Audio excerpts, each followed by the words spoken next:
The Government Accountability Project, or GAP, is the United States of America's leading whistleblower protection and advocacy organization. So we have been around for 33 years. We were founded in 1977. What we do is we take whistleblowers' concerns. People come to us with their concerns. We act very similarly to a law firm. We are primarily made up of attorneys and lawyers who focus on specific areas such as food safety, drug safety, homeland security, national security, and international reform, watching the United Nations or the World Bank or other types of organizations. Whistleblowers in these areas and who are raising concerns about the public interest come to us. We offer them support, we offer them legal representation, we try to shield them from being retaliated against, and we take their concerns to the media. We are a public interest organization, so we're not interested so much in making money as we are about enacting change for the public and strengthening whistleblower protections. I have been with the Government Accountability Project for right around 6 years now. I'm the communications director, meaning that I manage the media and the reporter relationships and oversee what sort of stories are being written about our clients. Previously to that, I was a journalist with National Public Radio, which is the big radio news affiliate in the United States. So I was a lot of communications directors for nonprofits, our former journalists themselves, and I went in to join GAP because I wanted to help enact meaningful change and be a part of the nonprofit society. I enjoy it because it's very fulfilling. It's, when you compare it to just work that would be for corporate work, I've always thought you can go ahead and work with corporations or with companies to sell products, but if you do a very good job and if you were at a corporate setting for a company, if I worked very, very hard and I did a good job, then a few more products would be out the door and people would buy them, and that would be the end result. And that never appealed to me very much. Working for GAP and part of the public interest arena means that we can initiate change, and we really do affect people's lives for the better. A good example of this would be we were involved heavily with the World Bank scandal with President Paul Wolfowitz 3 or 4 years ago in 2007, where he was attempting to take the World Bank projects into Iraq. He also was, of course, the architect of the Iraq War for the United States and was one of the big reasons why we got involved. He was trying to bring the bank projects into Iraq, and at the same time, we uncovered evidence that he had wrongfully and against bank rules given his girlfriend a salary raise far in excess of what was allowed. And she, at that time, was basically the highest paid woman in government because of this wrong relationship and what he did.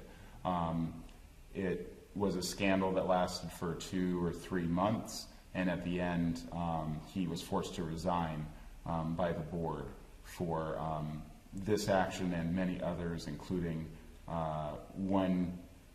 one part of the scandal that I know European members of the bank were very interested in was that he was eliminating family planning funding, funding to Madagascar and other countries to practice safe sex for use of condoms in these African countries where AIDS is very, very prevalent. He was trying to cut out that funding, and the European countries got very upset with him because of that, and that was one thing that added to him leaving.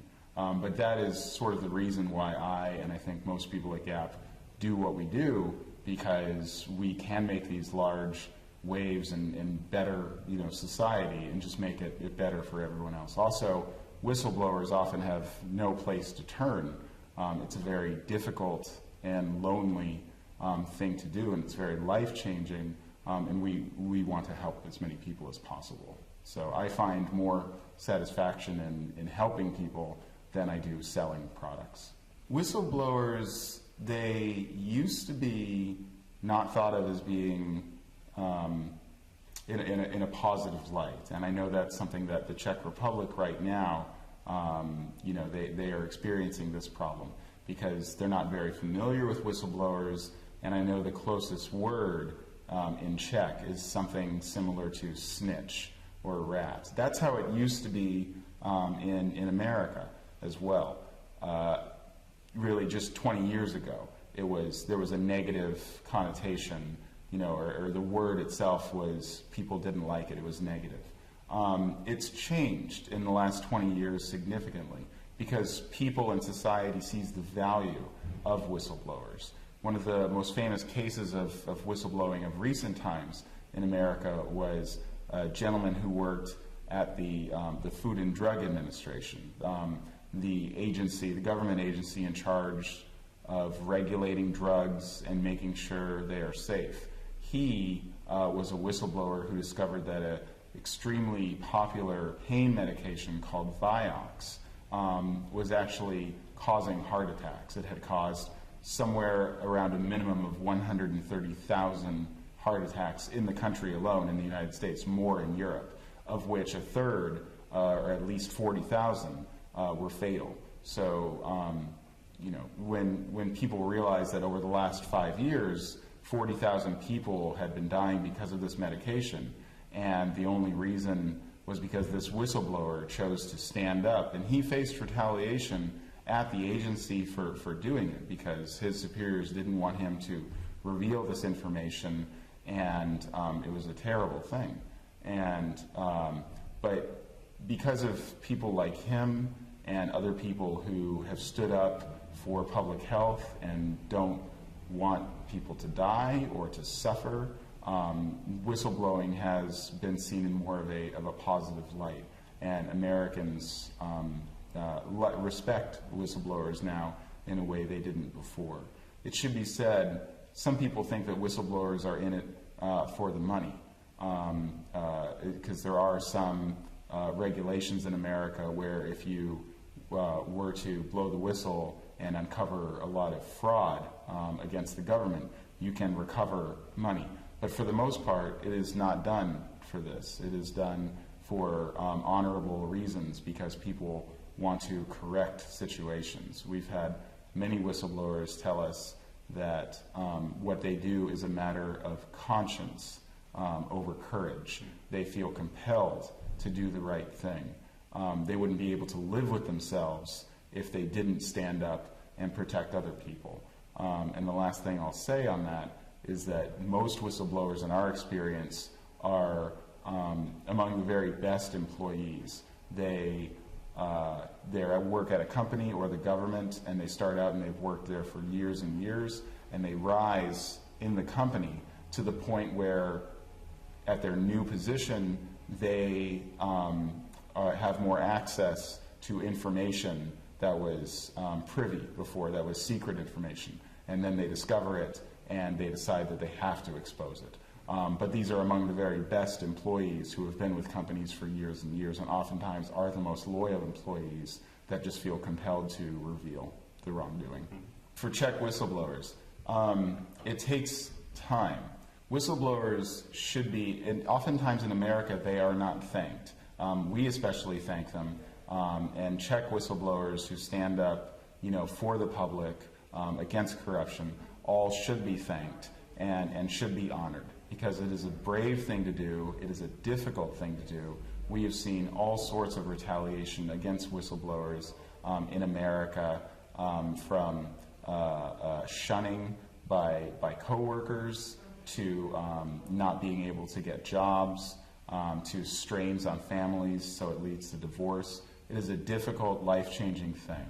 I am excited, and I know my coworkers are excited who visited the Czech Republic, that the infrastructure seems to be here to initiate whistleblower protections, and that it is something that the whistleblower protections move very slowly. Typically it is a glacial pace, but the foundation seems to be here. There's a lot of great activists here, people who want to make a change, people who realize the value of uncovering and weeding out corruption. So I think it is the more stories that come out about whistleblowers in the Czech Republic will spur the public to demand that whistleblower protections are instituted. And it seems that the Czech Republic is in a much better place than many other developing countries in terms of whistleblower protections. In Africa or in parts of South America, there really can't be whistleblower protections because those countries are so volatile and in such a difficult shape that whistleblowers would immediately be killed from down there for rocking government corruption. It doesn't seem like that is what would happen here, so it seems like it's a wonderful opportunity for whistleblower protections to be initiated, and I'm excited to work with advocates in the Czech Republic, and I'm sure GAP is excited to work with them to try to initiate these changes, hopefully sometimes in the coming years. I know that obviously England has some very solid whistleblower protections, but places like Azerbaijan, I believe, do not. It's something that we are interested in certainly expanding and finding out more and working with different European nations to try to get standards set across countries.